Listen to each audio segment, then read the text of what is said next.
Howdy neighbors, David here. And today on Boondock Stallions, we are on day 11 of our 31 days of horror movies for Halloween. Now, before we get started, go ahead and give this video a like and subscribe to the channel. And if you would like a chance to win some money, comment your favorite horror movie and then subscribe to the channel and email me letting me know that you subscribed, and I will announce a winner on Halloween. Cash prizes are $25, and all cash prizes will be paid out by me, not YouTube, not Facebook, not Instagram, not none of them, just me, yours truly. So like, subscribe, and hit me up in my emails, or on Instagram. Check me out. Now, today we are talking about Cult of Chucky.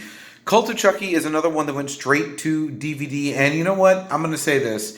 It is not as good as Curse of Chucky was, because Curse of Chucky was a surprising gem. I mean, it was the return to horror. Chucky was back to being scary and villainous and a true monster once again. And, you know, this one was set up to be more of a horror movie, but when they made three Chuckies converse with each other, it took on comedic gold value. And so I really enjoyed three Chuckies talking to each other. They were very funny, very cute.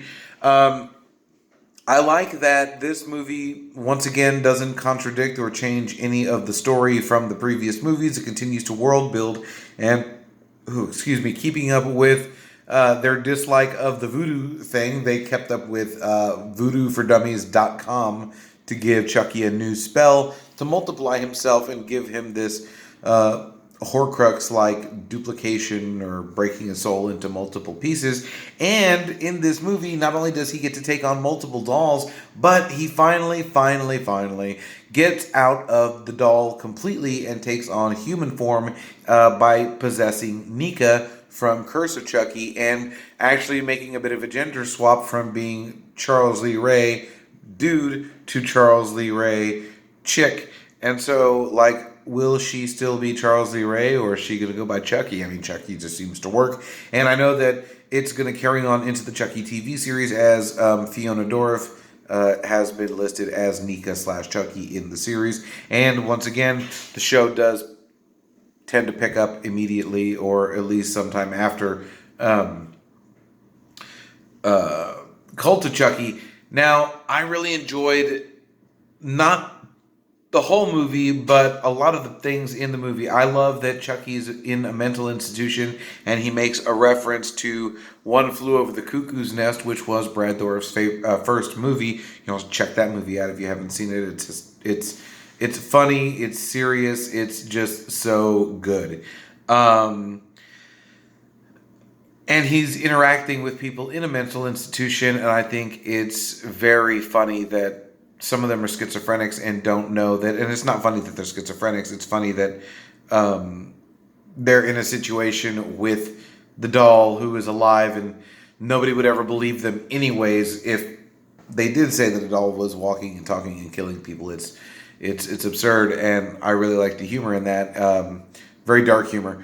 I really like that as Chucky is going in to kill one of the mental patients who has been treating him as if he were her own baby, ends up getting the double cross when this woman who was in a mental institution for murdering her baby repeated the situation and smothered Chucky with the pillow, pretending that it was her son. And like, while that's dark and not really something to be laughed at, it's funny that it happened to Chucky. Jennifer Tilly is back, and goodness gracious, this movie came out in 2017, which is 19 years after Bride of Chucky, and she is still gorgeous. Like, what the hell is she eating that is keeping her so young? I mean, like, her and Paul Rudd should talk. They would have immortal children. Alex Vincent was back again. Love it. He's really doing good, keeping up with... Oh! The actress that played Kyle from Child's Play 2 was back, reprising her role as Kyle in kind of a Nick Fury Avengers Easter egg style cameo where she shows up at the very, very end of the movie credits to inflict some pain on one of the Chucky dolls, and it's really good. I enjoyed that, and I'm to understand that she will also be back in the TV show, so I really think that... Okay, I hate the term filler. Like on TV shows, they use, oh, well, that was a filler episode because it's not dealing with the main story. And I don't like the term filler because it doesn't really count. It's a bonus. But if I were ever actually going to use the word filler for something, I would say that this movie was a lot of filler to get from Curse of Chucky to the Chucky TV series, which looks like it'll be... going back and telling Chucky's origin stories, where he was actually the boy, Charles Lee Ray, growing up in Hackensack, New Jersey, which is amazing because, you know, when Bride of Chucky came out in 1998, I was very aware of everything in the lore of Child's Play.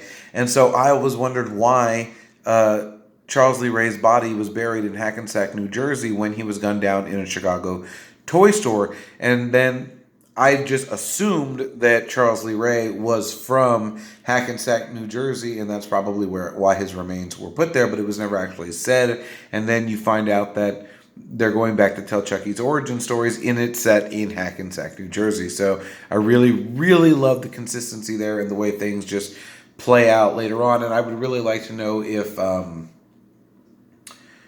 we're ever going to see Karen Barkley again. I mean... Come on, Karen. I want to see Andy's mom in something again. That's really all I've got for today. It's really late. I had a long day and started this later than I wanted to, so I'm going to cut this one quick. Be excellent to each other and party on, dudes.